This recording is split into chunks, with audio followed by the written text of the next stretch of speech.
picture. What is privacy and why is it important?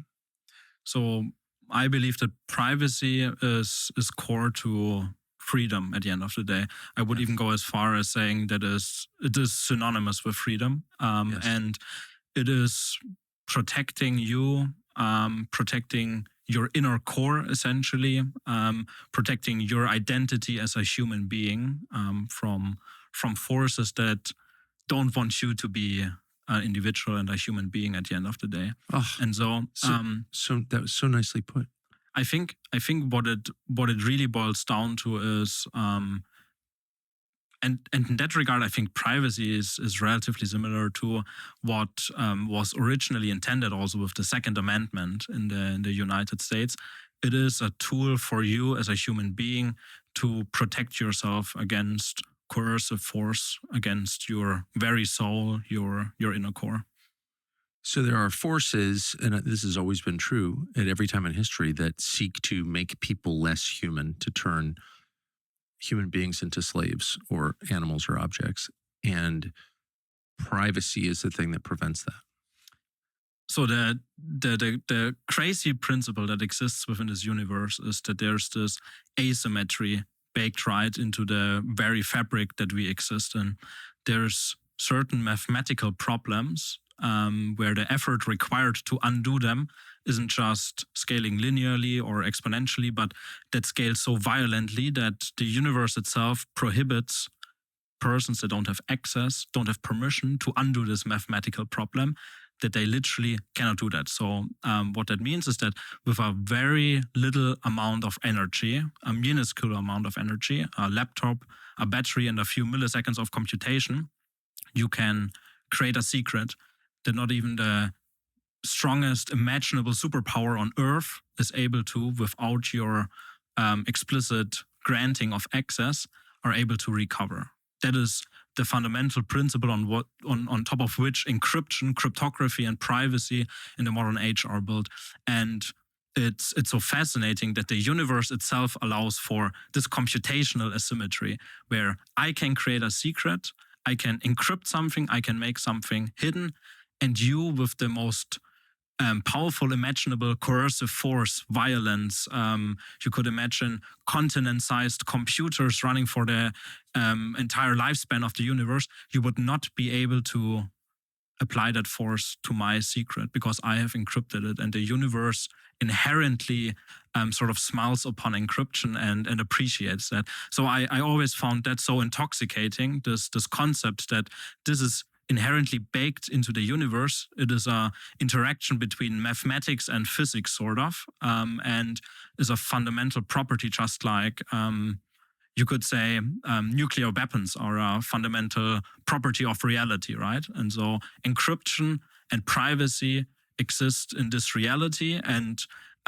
before we as humans have figured that out, that wasn't necessarily clear, right? It could also be that you can never hide something, encrypt something, keep something to yourself. But it turns out you actually can. And so that is fascinating, I think. And what it conceptually allows you to do is to take something and move it into a different realm, the encrypted realm, right? And if someone else wants to go into that realm, follow you there, they would need unlimited resources to do so. And I would say that's what really got me into cryptography and privacy. Okay. I'm having all kinds of realizations simultaneously. First of all, that you're an extraordinary person. I think that's first listen to 3 minutes. Okay. Who are you? Where are you from? And are you ready to suffer for your ideas? Because what you've just articulated is the most direct, subtle, but direct possible challenge to global authority anyone could ever articulate. But first, how did you come to this? Where are you from? Tell us about yourself for just a moment. So I was born in Germany. I'm 25 years old, and I originally actually in my life I studied law, and then later I studied mathematics and computer science, and then at some point I met a few people who also had these kinds of ideas about privacy, technology, distributed technology, decentralization. And we then decided to found a company that builds this kind of technology. And that's how I ended up here, I guess. So you're German. You're a product of Europe and European culture, which is not privacy for all of its wonderful qualities. It built the world. I love Europe and the culture, but it's not a privacy culture. It is not, no. No. So especially German, how did you, why did you come to this conclusion when all of your neighbors didn't? So I think it's interesting, right? If you view privacy as this inherent, political thing that protects you as a human being, there is data protection laws, GDPR, right? There's fines against surveillance capitalist tech giants in Europe. But as you said, I feel like most of that stuff is a charade. It's not really about protecting your privacy, and we are seeing that in the UK, in the European Union. I mean, there's so many cases that already have made some significant movements already this year. So I would say for me personally, it has really been this technological and mathematical understanding of the power of this technology. So realizing that the universe allows us to do these things, and the universe sort of has this built right into it, got me so fascinated that I really thought deeply about this. And what I realized sort of is that what humans have done in the past is that they've allowed information, right? Any type of information that we now share with our mobile surveillance devices. So that information to be encrypted and be put at rest somewhere securely, right? That is how encryption is mainly been used, or to do things like Signal is doing, where we do end-to-end encrypted messaging, right? Where we are able to send some message from one human to another human being via something, some untrusted channel, right? Where there can be interceptors that try to get those messages. But thanks to mathematics, we are able to send this message across the whole universe, and it arrives at the endpoint with no intermediary being able to take a look at the message because of this inherent property of the universe.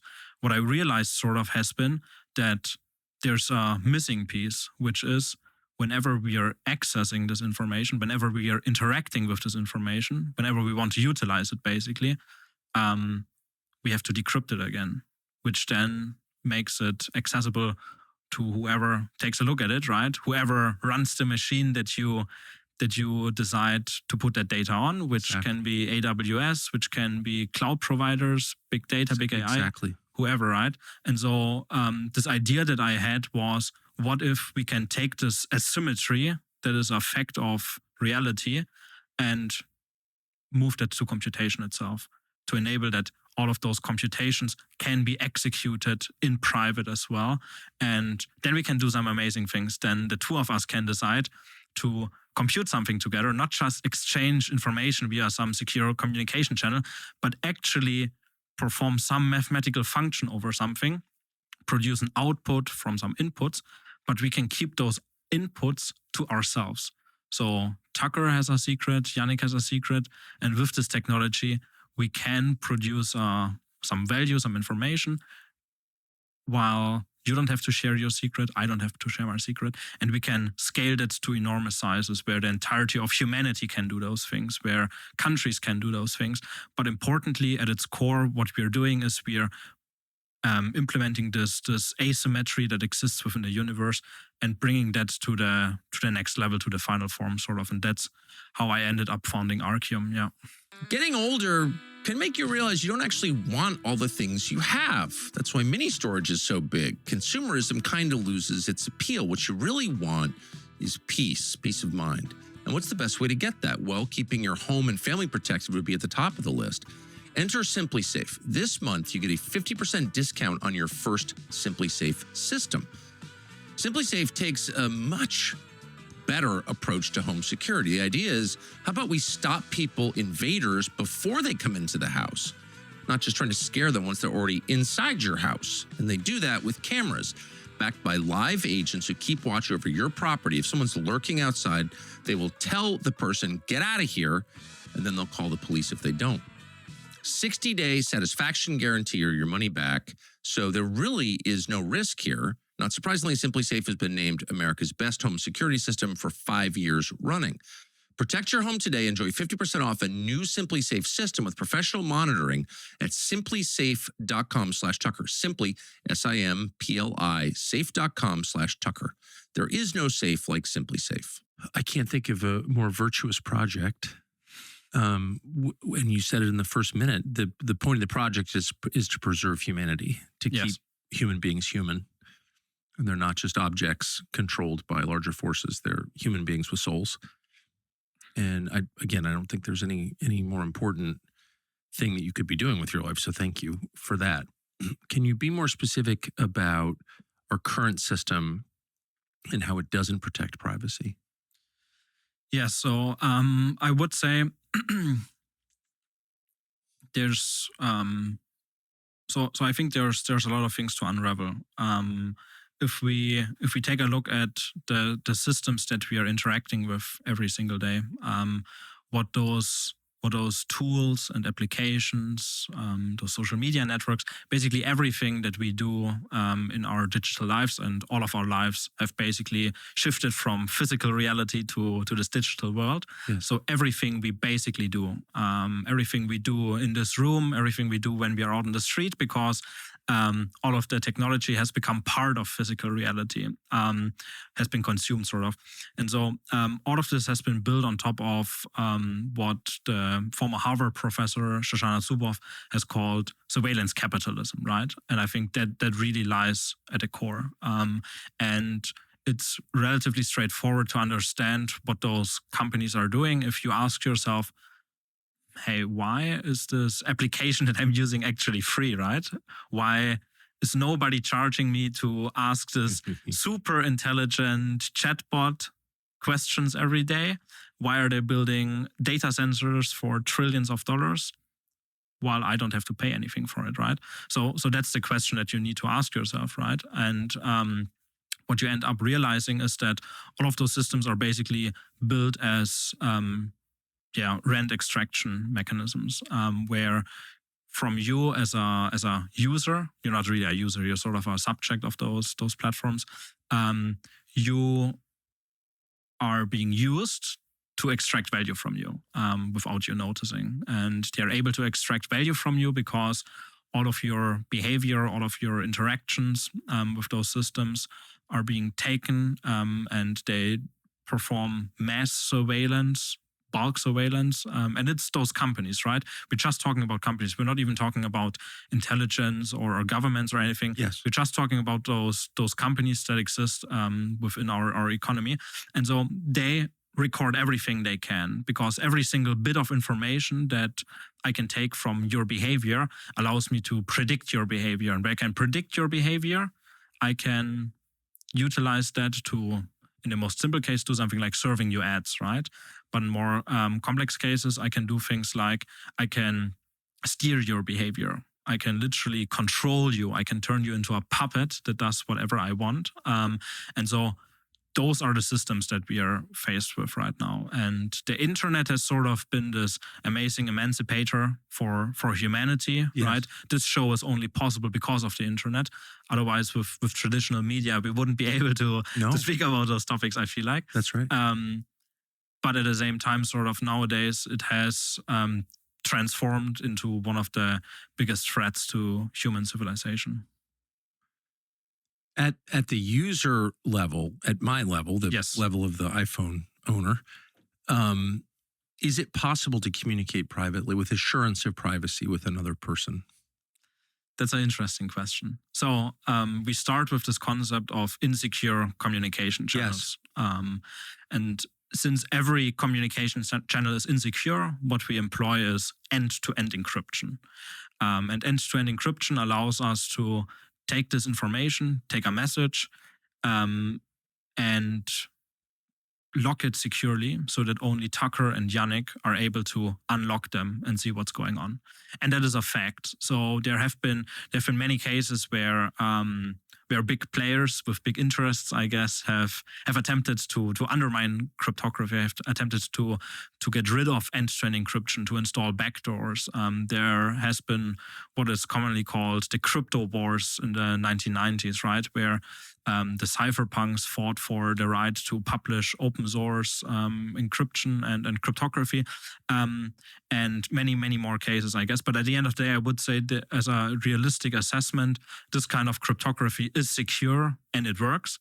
Now, that unfortunately is not the whole answer, because what we have to think about is, now what happens with those end devices, right? Fair. I mean, the messenger, right, that is being sent from Yannick to Tucker might be secure, but now if I cannot undermine and apply force to this message to understand what's inside, well, I'm just going to apply force to your phone. And that's sort of what's happening.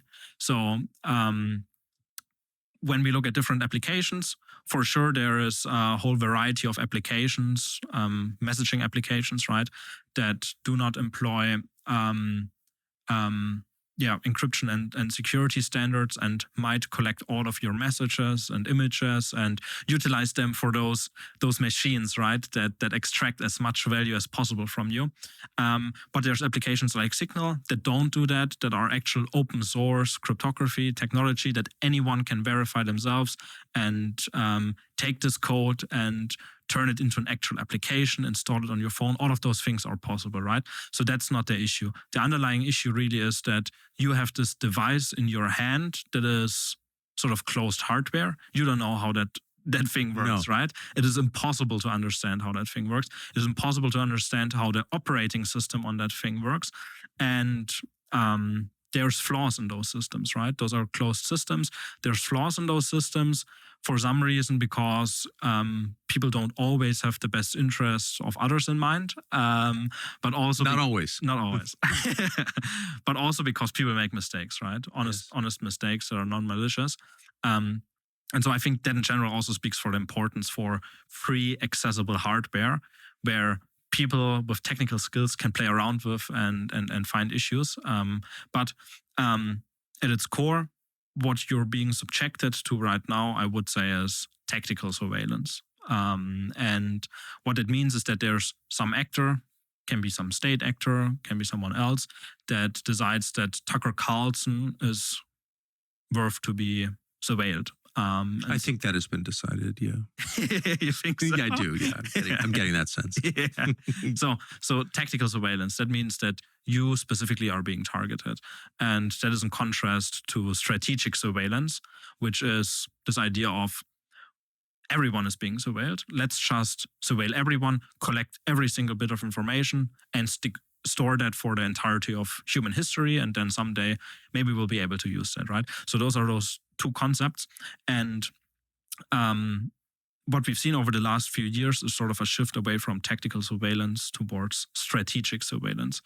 And surveillance capitalism has really helped this concept, because there's so much data that is being logged, that can be stored. There's so many new devices and applications that can be employed. And so we see pushes like, for example, chat control within the European Union, that is sort of a backdoor to implement backdoors within all of the messenger applications to be able to scan your applications, to scan your messages, to take your messages somewhere else and decide whether or not those people like what you're saying within your private messages. So I would say in general, as a normal human being, with your iPhone, you are still able to privately communicate. That is still something that exists. However, this ability has greatly been limited. If there is someone who wants to see your message, I would say they can, unfortunately. How difficult is it for a determined, say, state actor, an intel agency, to say, I want to read this man's communications, listen to his calls, watch his videos, read his texts?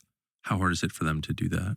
So I think that And we can look at different court cases that have publicly emerged in regards to Apple, for example, right? Where Apple has refused intelligence to give them backdoor access to their devices. And what's so important about this discussion that we are having here is that every time you're building a system where you add backdoor access so that someone in the future can decide to get access and take a look at what you're writing, right? What that invites is for everyone to do that, because a backdoor inherently is a security flaw in our system. And it's not just some specific intelligence agency that decides to read your messages, right? It's every intelligence agency on Earth at that point, right? And so that's why as a nation, you cannot weaken security by getting rid of privacy without weakening your entire economy, cybersecurity, and also social fabric at the end of the day, right? And the whole strategic positioning of you as a nation.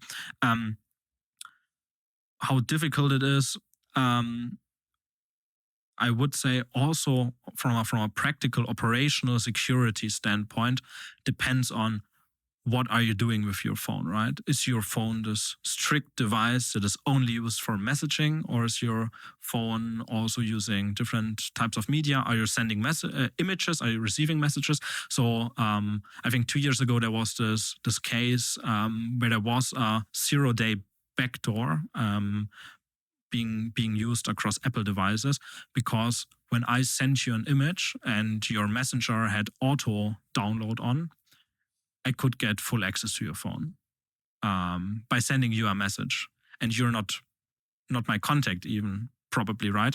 I just figure out what your phone number is. I send you an image. The image gets automatically downloaded.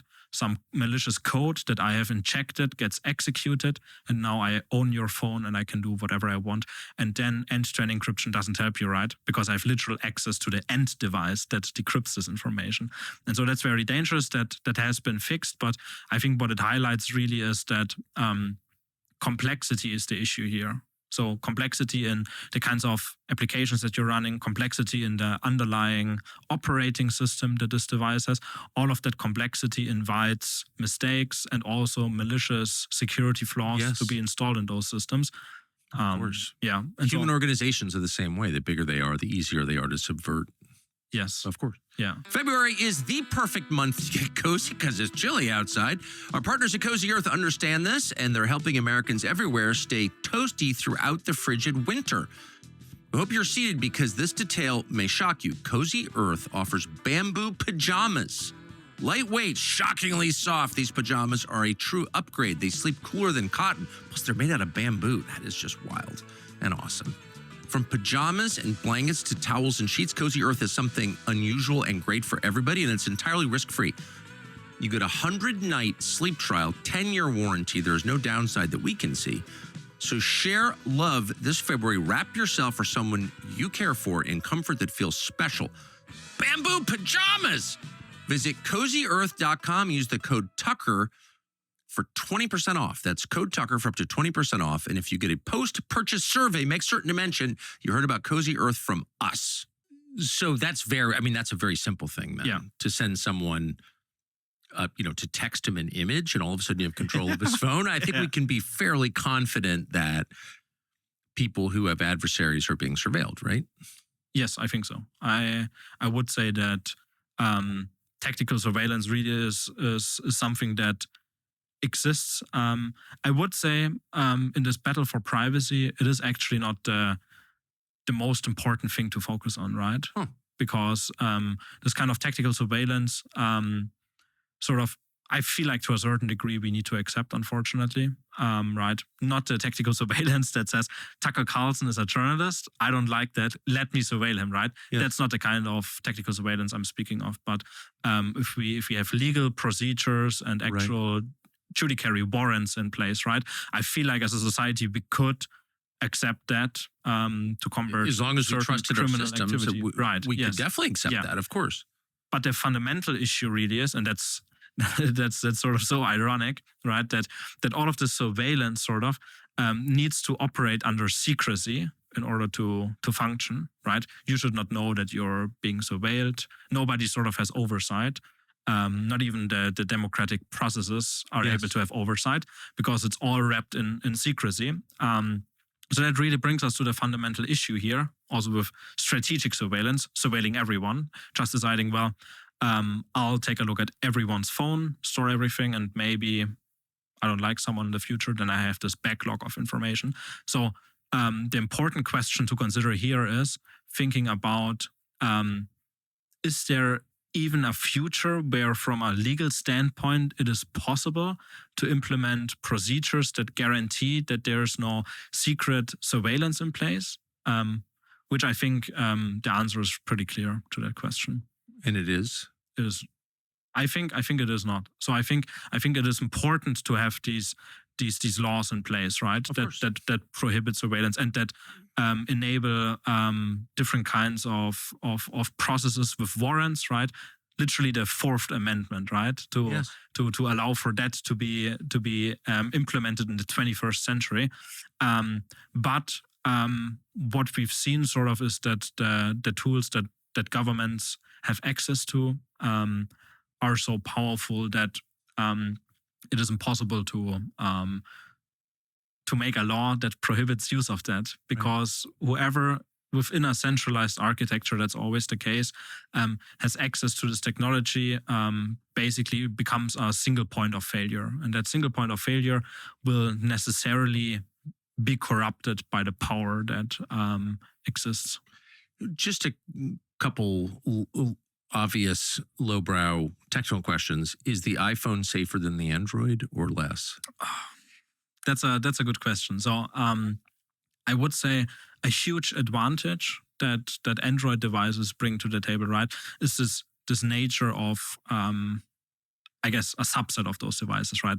Not speaking for the entirety, but the operating system, for example, being publicly viewable by anyone, right? Open. You can understand it. Yes. And I think that is so important, not just for security, but also for technological innovation. And so I would say that is a huge advantage. Now, the devices are manufactured by some manufacturer who you need to trust at the end of the day, based on how the hardware is built and how the firmware is compiled and then put on your device. So there have been interesting operating systems. I think there's one called Graphene OS, which is a secure open source operating system, as far as I know. Haven't looked too deeply into that, but you could on an Android device theoretically say, I'm gonna run my own operating system on that, which I think is a strong value proposition. Now, I myself am also an Apple user. There is also a sort of element of institutional trust involved here, right? Where you say, okay, I trust the manufacturing and software process that this company has. But in general, if I'm being honest, if I wouldn't be lazy, right? What I'd be doing is I would actually be looking for a minimalistic, secure, open source operating system for my mobile phone, and I would build that myself and get some hardware and put that on there. So I would say that would be the smartest thing to do if you are technically versatile. I read that you use an iPad, not a Mac. Is there an advantage? That's what I did back in the day when I started. Yeah. Is there an advantage to the iPad over the Mac from a privacy standpoint? I think what it boils down to there is what kind of applications could be installed on your system. I would say in general, devices like the iPhone or the iPad operate in a more sandboxed way, where applications are actually isolated, right? Rather than how it works on operating systems like macOS or Windows, right? Where you could compromise the entire system way more easily, right? So on the iPhone, you just have an app store with applications, and the level of compromise that such an application can have, theoretically, at least from the idea, is limited to just this single application, right? Doesn't have access to your messenger if you're installing an app, although it has, I guess, if there's some flaw in the system, which always is the case. So you never have this absolute security. I think what it really boils down to is this idea that really emerged in the 1990s of decentralization, right? Moving away from central single points of failures towards decentralization, where we can mitigate a lot of these risks by not depending I guess, on one single type of computer and not even depending on one single computer, but having many computers, which introduces redundancy, resilience, and I guess risk reduction and distribution to computer systems. So speaking more broadly about how the internet in a free society should be built, I guess, yeah. So most people don't wake up in the morning and decide to feel horrible, exhausted, foggy, disconnected from themselves. But it does happen, and it happens slowly. You're working hard, you're showing up, and then your energy disappears by midday. Your focus is dull, your weight won't move. A lot of people are told that's just getting old. That's what it is, but that's not actually true. For many men and women, these are not personal failures. They are signals tied to your metabolism, your hormones, and nutrient imbalances that go undetected for years. You don't even know you're deficient. And that's why we're happy to partner with Joy & Blokes, a company that was built for people who are all done guessing and ready to figure out what exactly is going on. And that starts with comprehensive lab work and a one-on-one consultation with a licensed clinician.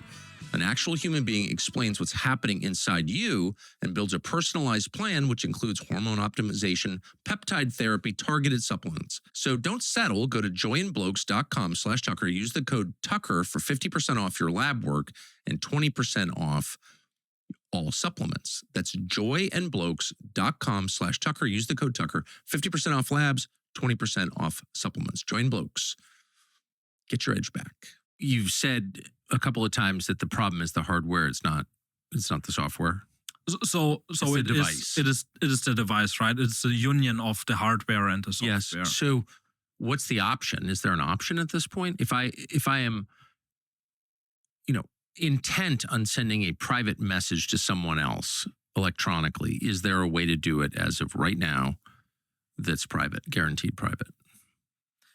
So I would say the way that I myself at least handle it really is to have a dedicated phone for that specific use case, right? And then just have encrypted messenger there that you can trust, because maybe you don't even install it via the App Store, but you have built it yourself, and there's no other interactions taking place with that phone. I would say from an operational security standpoint, that is as good as it can get. Otherwise, you would really have to look at, you can do creative things always, right? You could write your message and hand encrypt it and then type it in the phone, right? So doesn't matter at that point. So maybe we need to get away from the devices altogether, right? What's interesting, what we're doing with Archium is that we never have a single point of failure. Everything is encrypted. Everything sits within a distributed network, where as long as you're not able to basically get access to the entire globally distributed network, to every single participant, you have security. And it's difficult to do that with your own phone. But at the end of the day, I think over time, those systems get more secure. However, what is important is to be certain that there is no backdoors explicitly installed, right, from those manufacturing processes. I think there's some countries where if you're buying a phone from there, you could be certain, okay, there might be something installed because the company itself is owned by the government. And we need legal frameworks for that. And also what we require sort of is that the manufacturing process itself mirrors distributed decentralized systems, where there again is not a supply chain of single points of failure, where if one single worker decides to install some backdoor because they get paid off, right, they can do so, but instead there is oversight. And I think that Apple runs on that model already. So I would be relatively comfortable with these kinds of systems. But there's also other interesting technologies. So for example, Solana, which is a American company, blockchain network, right? They actually have their own phone company or offering phones. They have a very small manufacturer, and they manufacture those phones because they say, well, those phones need to be very secure because you literally store your money on there now because your money is digital and on top of a blockchain network. And so I think those are very interesting approaches where I'm really looking forward to seeing more phones like this, where there's then again a competitive market emerging for who's building the most secure phone. Yeah, I actually think a friend of Julian Assange from Germany, I don't remember his name, had a company manufacturing secure phones. The issue with explicitly build secure phones, however, always is that I would say many of these companies are honeypots. I've noticed. Yeah, with the EncroChat or whatever it was called, there was this large scale police operation to stop drug cartels, which worked out nicely, I guess, in the end. But the company itself was just a facade to sell backdoored phones. Right. I mean, it's the perfect honeypot. And so, by the way, Yes. is Signal, which I'm not saying is a honeypot, of course, but it was, and I use it, as the authorities know. But it was created with CIA money, so it doesn't mean it's a CIA operation, but why wouldn't it be? I mean, honestly, I'm not accusing anybody because I have no knowledge, but it'd be a pretty obvious move, right? It would be. I think what's important when we look at Signal actually is that we look at what Signal is. Signal is open source software that anyone can verify for themselves. And what it means is that we have this global community of mathematicians and cryptographers that have invented those protocols, that have independently, without getting funding from CIA or whomever, thought of mathematical problems that they want to solve, that they are passionate about.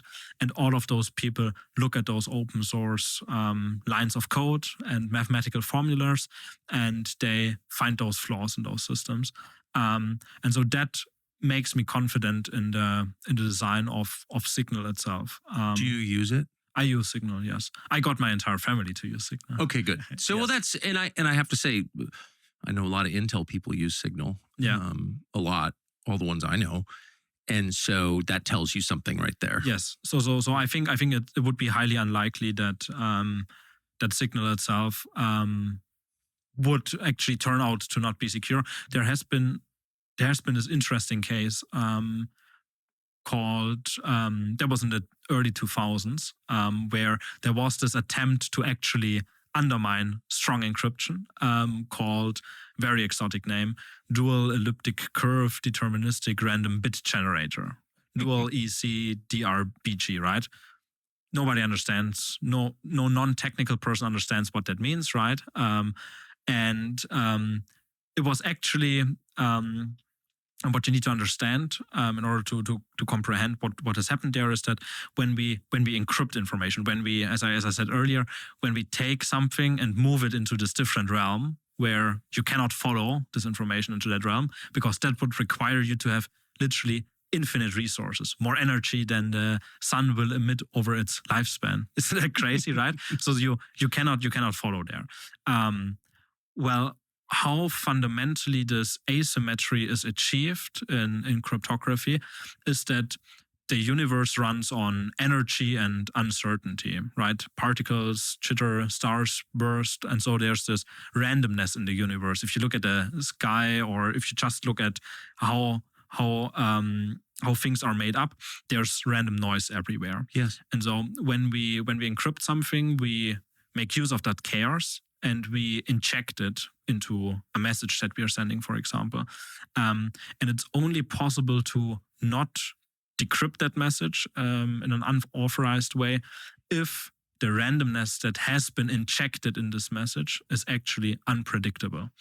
Now, if we think of unless it's truly random, it has to be truly random. Yeah, I cannot figure out how you arrived at the random number. No pattern. No pattern. Exactly. True randomness, true entropy. Right. Yes. That's what cryptographers, I would say, spend most of their time on, thinking about how can we achieve true randomness. Because then if we are able to inject that using mathematics, for you it becomes impossible to distinguish this message from randomness. You can't find a pattern, hence you're not able to apply any optimized algorithm to undermine. Right, exactly. So if you think about it practically, what that means is, let's say we have a deck of cards, 52 playing cards, right? And I randomly shuffle this deck of poker cards. We have 52 cards. What that means is that there's so many possible ways that a deck could be stacked, that it is very unlikely that for truly randomly shuffled decks there have ever been two identical decks in the history of humanity, which is hard to believe in general, but that's how statistics and mathematics work, right? So we take this deck and we use it as the randomness. Now, if I play with a magician, the magician can pretend to shuffle the deck, but actually they have not shuffled the deck. They know what the cards look like. What we're doing with all of this randomness that we are injecting into information is we're basically describing what key is being used to unlock them. And if I don't know how the randomness if I don't know what the next playing card in the stack is, I have to try every single possible key and try to unlock it with this message. So you could think of it as, I have this message. Now I want to apply violence to this message in order to recover it. What I'm doing is I take key number 1, I try to unlock it, doesn't work. Then let's try key number 2. And you do that for an inconceivable large amount of numbers.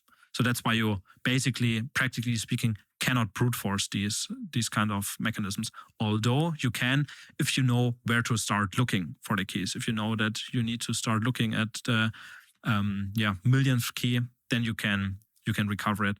And so if the deck is being manipulated, the randomness is being manipulated, then you can undermine encryption, while the process of encrypting it itself remains sound, right? You don't notice it. You actually do what you mathematically need to do to securely send your message, but the value that you use to do so, this randomness, is actually not random. And that's what what had been attempted with this specific algorithm, dual EC, the RPG.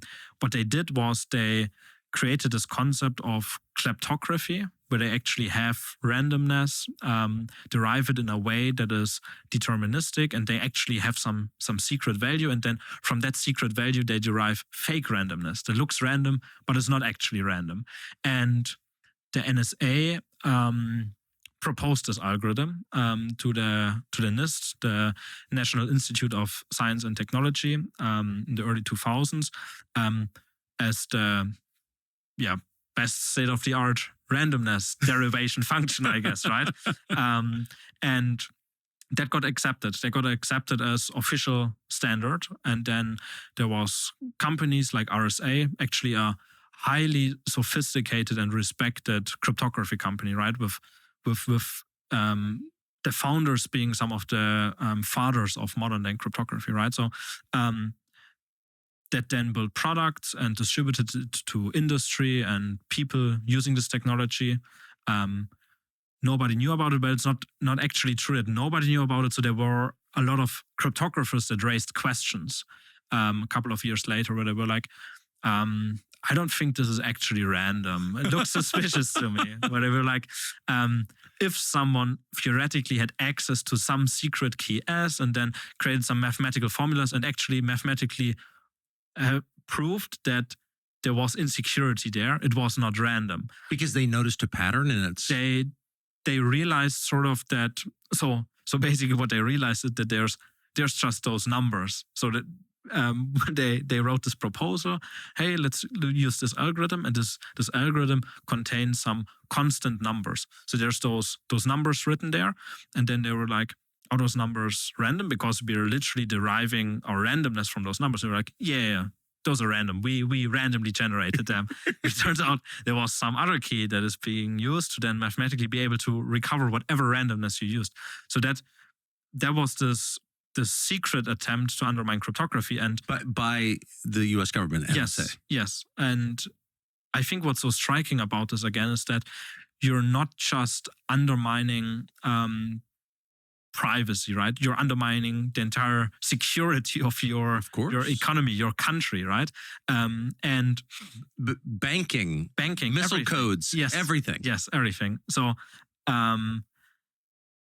the thing that then happened was in 2013, Snowden revealed a few papers, I guess, and one of those was Project Bull Run, and within Project Bull Run they allocated funding to that specific project where they tried to undermine cryptography. And so once that got published,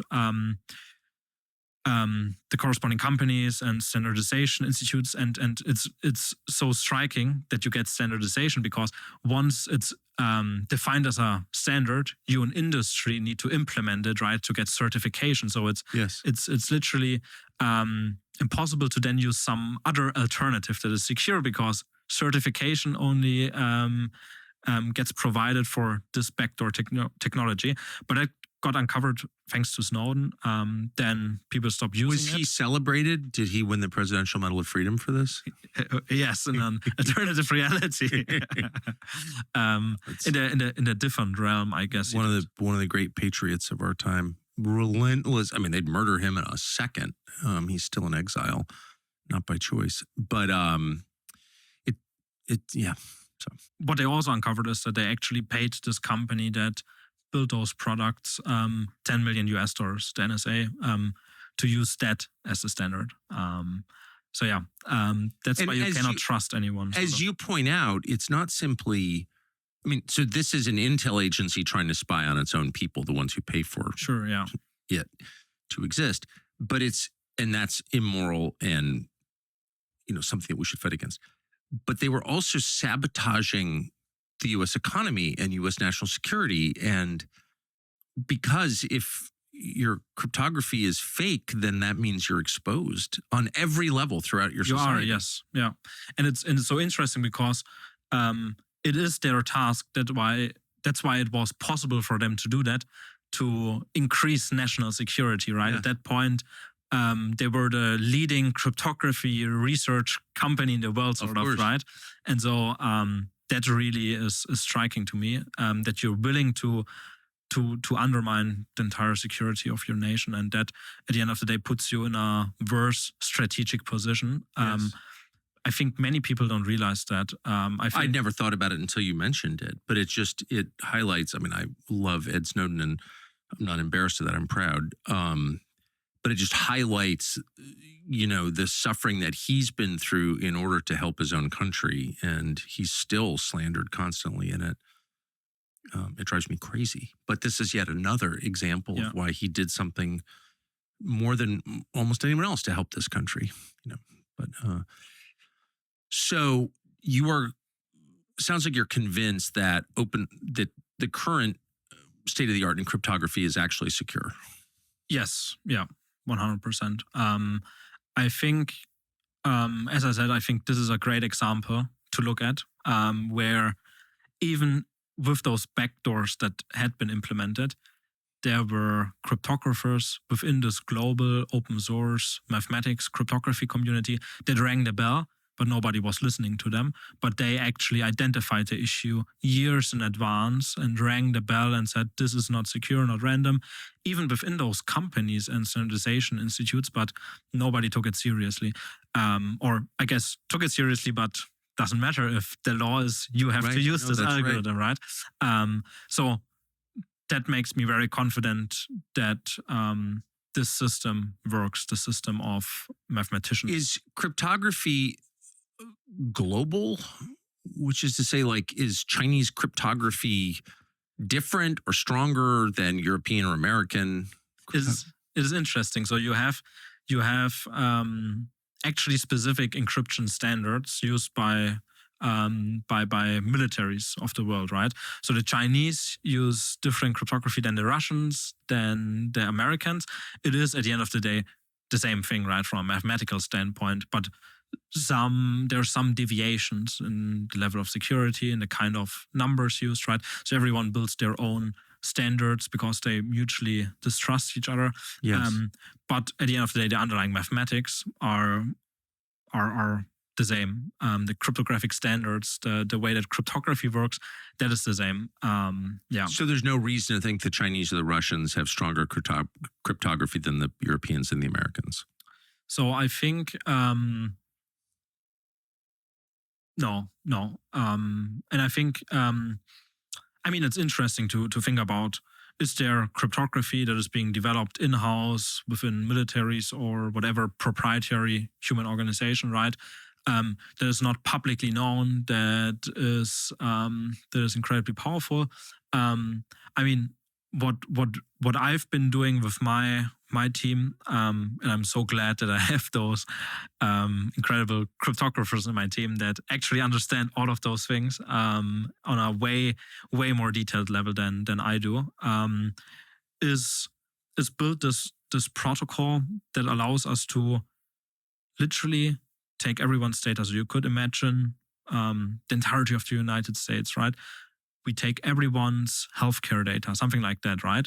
And then we say, well, we need to do something with that data. Let's say we need to research a disease or whatever. Instead of taking that data and passing it to some company that will inevitably expose it, lose it, it will get leaked, or it will be used against those people, we encrypt it. Nobody ever has to share any information. And we just run whatever computation that we collectively said we are going to do that with this data. We do that, we get the result, we, figure out a cure to cancer or whatever. But at no point in time you ever had to share your data. Your data never left your ownership. And I think that's really core. It sort of is the holy grail of cryptography, I would say, being able to do these kinds of things. Because you can now run any type of computer program instead of in the public, in private. And you can restructure the way that your entire economy and country can work, right?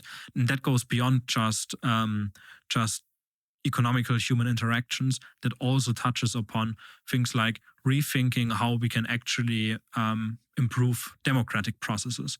Because what those computations inherently have as a property is so-called verifiability. So what's the status quo sort of in the current internet is you task some cloud provider to run a computer program for you, right? Because you have limited resources, you want them to run that computer program for you. So you pass them some information, an algorithm, and you get an output back. But how do you know that this output is actually correct, right? Could be that there was an error, could be that they maliciously tried to undermine the output that they have sent you. So this technology that we've built actually solves this, right? Verifiability for computations. You can mathematically verify that a computation has been correctly executed. And that itself is an amazing property that you want to see within every system, right? But you don't get that amazing property without implementing privacy for those systems. Isn't that amazing? It is amazing. It is. How did you all create this? So I'm very lucky that within my company, I have very experienced cryptographers who've literally worked more years on these specific issues than I have been in cryptography. And so I'm sort of building on the shoulders of giants, of course, right? And there has for a very long time been research in those areas, being able to run those encrypted computations, but it has never been practical enough, where it is fast enough, cheap enough, right, and versatile enough where you can actually do all of those things. And so I think what really guided us is to, and what really guided me in the way that I designed the system is to think about, okay, how can I actually build this system so that people are going to use it and are going to build applications and are going to integrate that into systems, right? Because I think with privacy technology in general in the past, what has been done is that it sort of has been created in a echo chamber, in a vacuum almost, where you're a smart cryptographer that builds amazing technology, but you maybe don't understand how markets work and how to get product market fit, how to actually get those users, right? And so we've tried to build it in a different way, and that's how we ended up here. But to be honest, it was an evolutionary process for us. So we originally started with a different kind of cryptography, I would say, that was more limited, that didn't allow for all of those interactions. And then at some point we sort of decided, okay, and we realized that was not good enough. That was not enough. And at that point, basically everyone was still building with that technology. And we were like, let's do something different instead. Let's think about how the future will look like, how sort of computation and privacy can converge in something bigger for the entirety of humanity. And that's then how we built it in very, very quick time, actually. How did you fund it? So we got investor funding, and I'm incredibly thankful for all of the investors that I've gotten. Coinbase, for example, so big names in the space of blockchain distributed systems, right? All of those networks like Bitcoin, all of those networks are distributed in nature, decentralized, there's a lot of players within that space that truly believe in the value of privacy, and that privacy is a human right, and privacy is inevitable as a technology that like to support it, but not just support it, right? Because it is something they believe in, but invest in it because they sort of have realized that this is one of the most powerful technologies that can exist in humanity, right? Being able to take information, move it into this realm, and then it can stay in this realm and it can be processed, and everyone can do that. That is incredibly powerful. It is emancipating, and it is powerful for businesses, but also nation states. At the end of the day, it is a neutral technology. And so we have investors that believe in that. So one of the we were just talking off camera, one of the applications for this technology, one of the big ones is the movement of money in a way that's private. How exactly does that work? And let me just add one editorial comment. The great disappointment of the last 10 years for me is that crypto transactions don't seem to be as private or beyond government control as I thought they would be. I hope they are someday. But watching the Canadian truckers have their crypto frozen was just such a shock. I've never gotten over it. Will this technology change that? Yes. So if you think about Bitcoin as the state-of-the-art model of, or I guess the original, not state-of-the-art, but the original kind of blockchain network, right?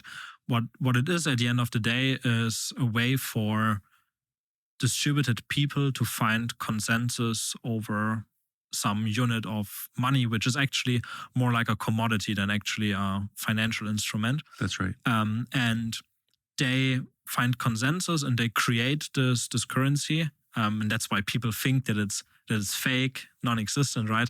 Although it's a way more real process of creating a currency than fiat currency. They mine it by taking energy and solving a mathematical problem. And once they correctly solve that mathematical problem, they get rewarded in that newly mined currency, right? So it's a very, very elegant design. Most people think that these kinds of networks are anonymous and are dangerous, right? Because I feel like it has actually been a narrative that media and different actors want the people to believe. I just have to add, I would like them to be anonymous and dangerous. Oh yes, yes. That's what I was hoping for. Yes. so people believe that, which attracts people, right? Yeah. And also keeps other people from using them and trying to outlaw them. In actuality, they're not anonymous. What you have in Bitcoin specifically is pseudonymity. So you don't see on the blockchain Tucker Carlson has 10 Bitcoin or whatever and send Yannick 1 Bitcoin. You instead see A, B, C, D, E, F, G, blah, blah, blah, whatever, right? A random string of numbers and letters has sent something to another random string and of letters and numbers. However, their linked to this identity that you have. So for every single transaction that you've performed in history on top of this distributed ledger, you will see all of those transactions. So when you later after the show send me one Bitcoin, I guess, right? So I would see they're cheaper today than they were yesterday. I noticed. Yeah. So when you send me something, what I'll be able to see is all of the other transfers that you've performed in the past, right? Yes. That's unfortunately how Bitcoin works. And so it has this inherent full transparency. There's no privacy because it's so easy to then via, I guess, on and off ramps, how you actually moved money in there, right? Because you most likely don't actually get this currency through work by applying energy. You buy it for a different currency, fiat money, right? So your identity is linked, everything is public. And so that's a fundamental issue.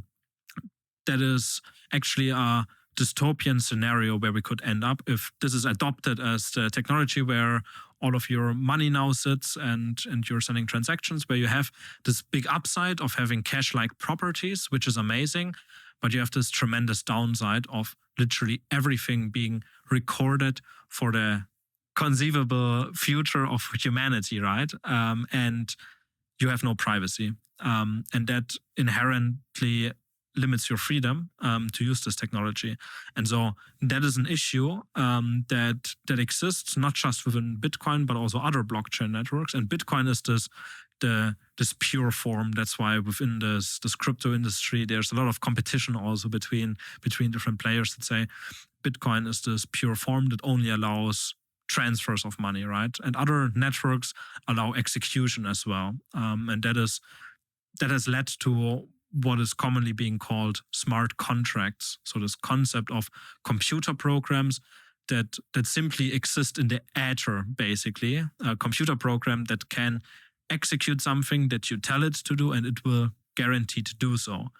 And this amazing property that all of the founding fathers of those networks basically identified as important is so-called censorship resistance, which I think is also important in real life. Very. Yeah. And so those networks provide censorship resistance. It doesn't matter if one computer decides, well, I'm not going to accept Tucker's transaction because I don't like Tucker. Well, there's going to be another computer that says, I will accept it. So that is censorship resistance that is inherently baked into those systems. And what that means is if you interact with this as this invisible machine, right, you get guaranteed execution for whatever you tell it to do. Either send someone money or perform some other computational logic that is baked into the system.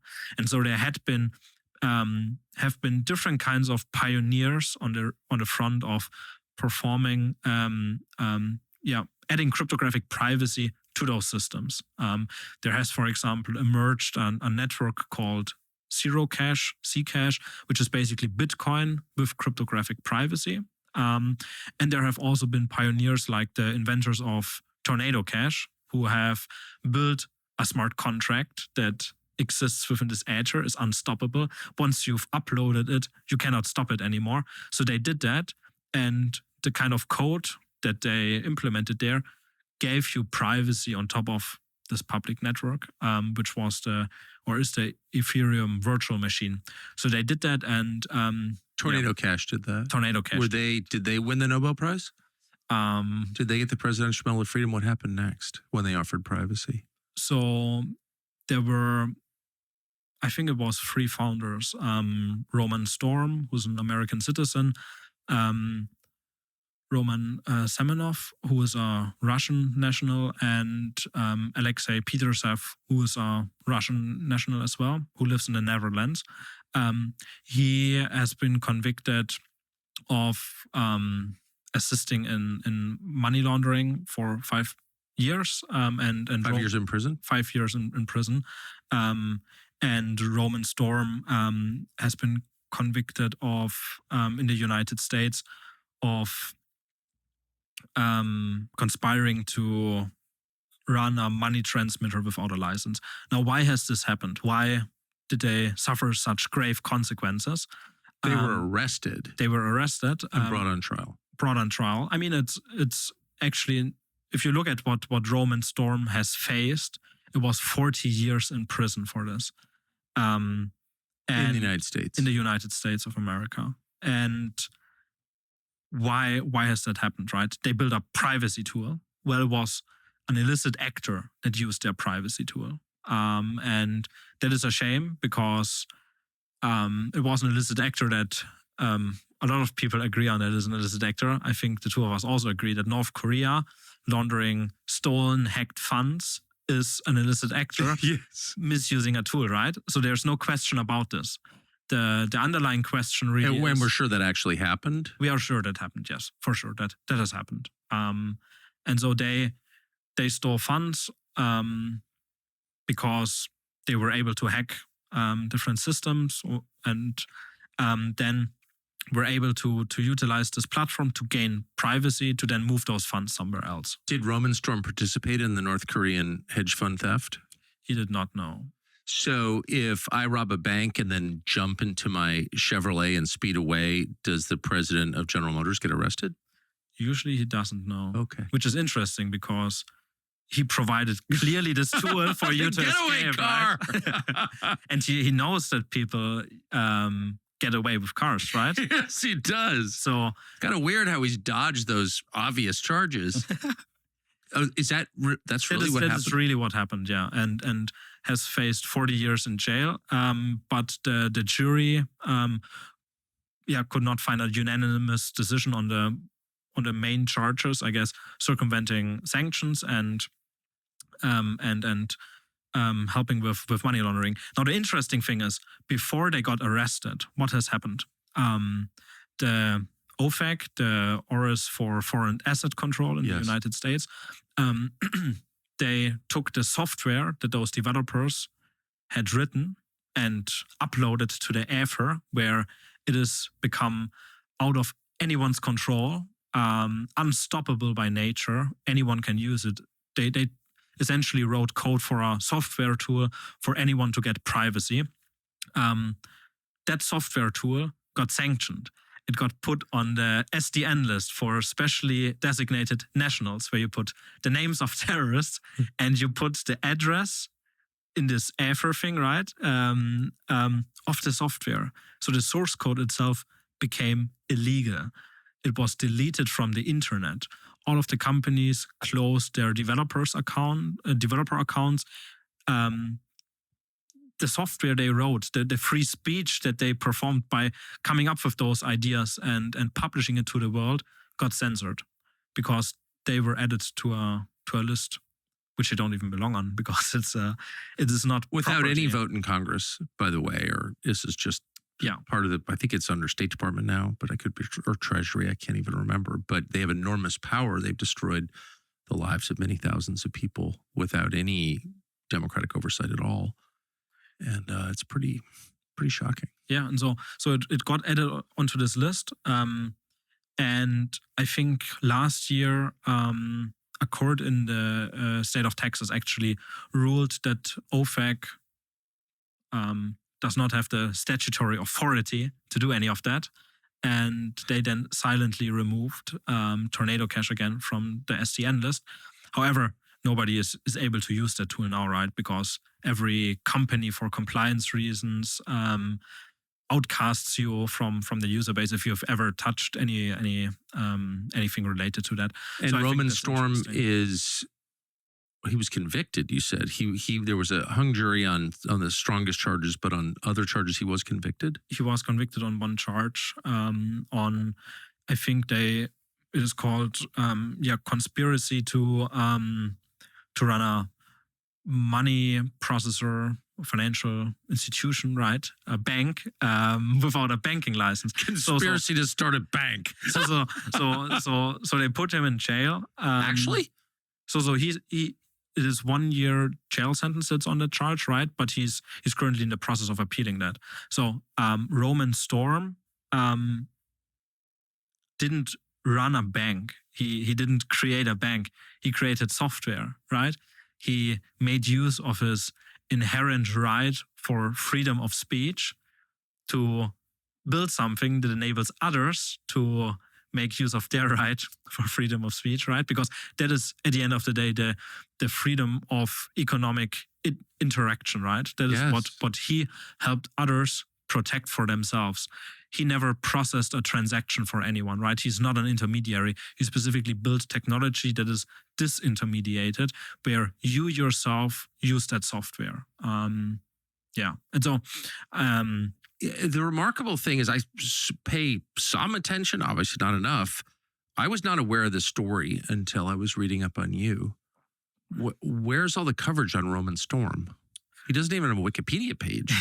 I've noticed. So there is,